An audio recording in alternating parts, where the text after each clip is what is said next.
Before this video starts, before I say anything else, I need you to do something. Put your hand on your chest. Right now. Flat. Still. Feel that. That rhythm.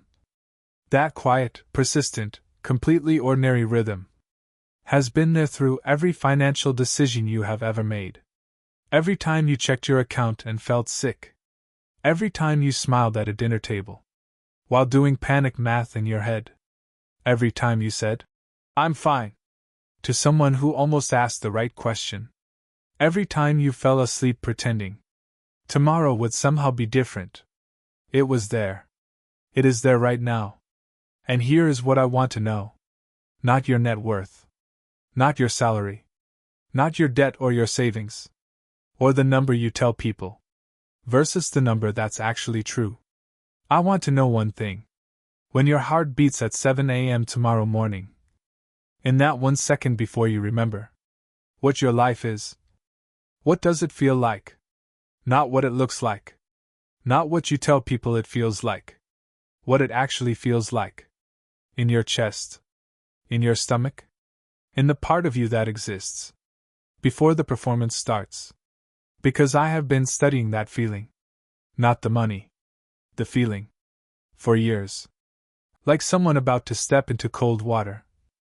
To the man who wakes up at $100 million and lies in a bedroom that costs more than your entire street, and feels something so unexpected, so completely unreported, that the first time I heard him describe it, I had to ask him to repeat himself. He said, and I want you to really hear this. He said, I would give back 90 million of it to feel the way I felt the morning I saved my first $10,000. $90 million. For a feeling he had once lost somewhere on the way up and never found again. That man's name is Thomas, and I am going to take you through every Tuesday morning of his life, from nothing to everything. Not the bank statements, not the investments, not the strategy or the sacrifice or the success story, just the feeling. That one honest, unguarded, pre-performance, Tuesday morning feeling, at every level. And I promise you this, by the end, you will never look at a bank balance the same way. You will never chase a number the same way. You will never lie awake doing the math the same way. Because you will finally understand what the math was never measuring. Stay with me. This one matters. Subscribe before we go further. Because what you are about to hear is not what you expect. And you need to be here for the end. Thomas is 24. The alarm goes off and his body tightens before his eyes open. Not dramatically. Just a bracing. Like someone about to walk into cold water. He lies there for 11 seconds. He has counted before, he knows the number. Before he can make himself move. Because moving means starting. And starting means facing the day. And the day has things in it he cannot afford. Not today's things. Tomorrow's things. Next week's things. The dentist he has been rescheduling for 4 months. The car that makes a sound he doesn't recognize. And is terrified to have diagnosed. The credit card balance that he pays the minimum on. Because the minimum is all there is. At $0 net worth. 7 a.m. doesn't feel like a beginning. It feels like a continuation of a problem that never really stopped. He gets up anyway. Because that is the only option available to people at this level. You get up anyway. Every single day. You get up anyway. Thomas is 27. 3 years of getting up anyway. 3 years of the minimum payment and the postponed dentist. And the sound from the car he eventually just learned to live with. And then $10,000. His own. Actually his. Sitting in an account that he checks every morning. Not from anxiety. But from something close to disbelief. This 7 a.m. is different. The alarm goes off. And before his eyes open, in that one blank honest second, there is something new. Quiet. Almost imperceptible. but real. Space. Just a little space. Between him and the worst version of what could happen. Not safety. Not comfort. Just the absence of the permanent bracing. The cold water is still there. But he is no longer standing at the edge. He has taken one small step back. And that step, that single, humble, $10,000 step, is the best he will feel for a very long time. He just doesn't know that yet. Thomas is 33. 6 more years. And $100,000. This 7 a.m. should feel like victory. He built this. Dollar by dollar. Sacrifice by sacrifice. And yet, the alarm goes off. And in that one honest second, what arrives is not satisfaction. It is arithmetic. How long would this last if the income stopped? Is it in the right accounts?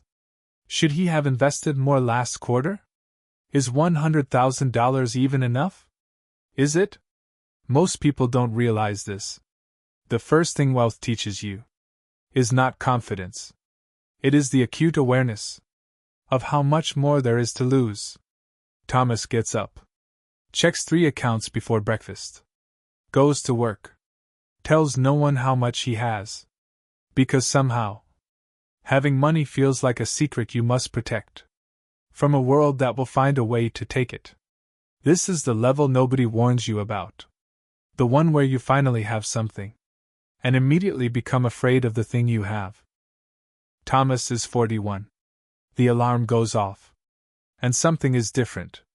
He feels it before he can name it. The arithmetic doesn't come. Not immediately.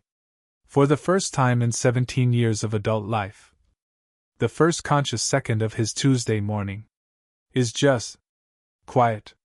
No bracing. No arithmetic. No cold water. Just a man waking up in a life that is genuinely, structurally okay. He lies there longer than he needs to. Not from dread. From something he doesn't have a word for yet. Later he will call it stillness. But right now he just lies there. Breathing. Actually breathing. And thinks. So this is what this feels like. This is the level. Not $1 million. This feeling. This is what everyone is actually chasing. And the brutal truth is, it has almost nothing to do with the number. It has everything to do with the distance between where you are and the worst thing that could happen. When that distance is big enough, the body finally exhales. Thomas exhales. For the first time. At 41. Thomas is 51. He no longer uses an alarm. His body wakes at 6:47 every morning. With the precision of a man whose nervous system has finally accepted that survival is not in question. This 7 a.m. has everything. The house is extraordinary. The view from the bedroom window is the kind that makes visitors go quiet. He has staff.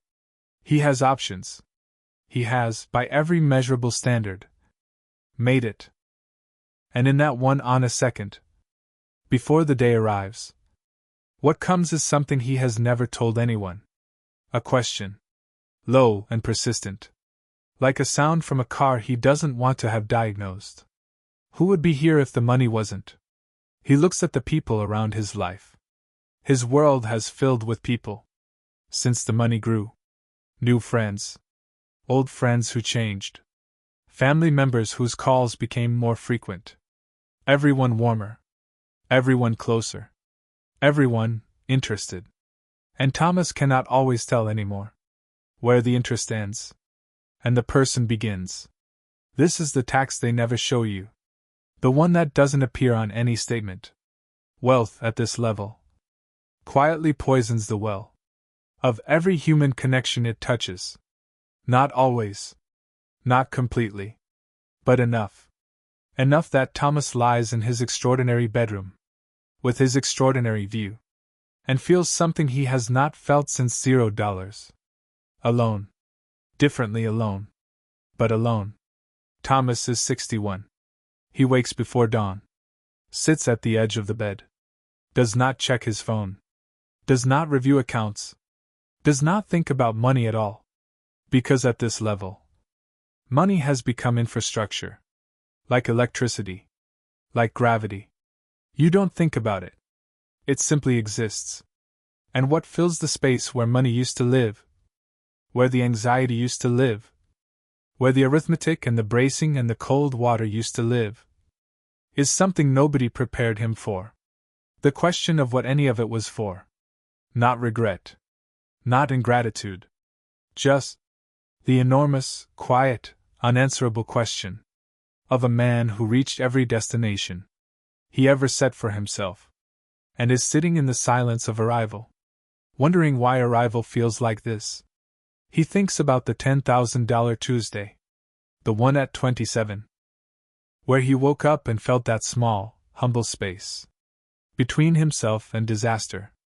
He thinks about how alive that felt, how clear everything was, how the goal was visible, and the progress was real, and the meaning was simple.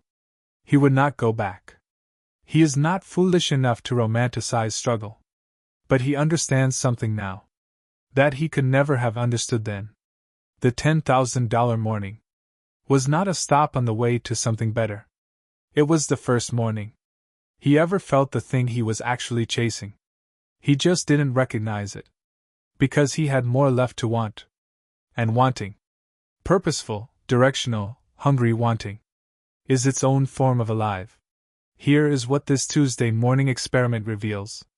The feeling you are chasing is not wealth. It is distance. Distance between you and fear. Distance between you and powerlessness. Distance between you and the version of your life that you are most afraid of. And here is the unbearable truth.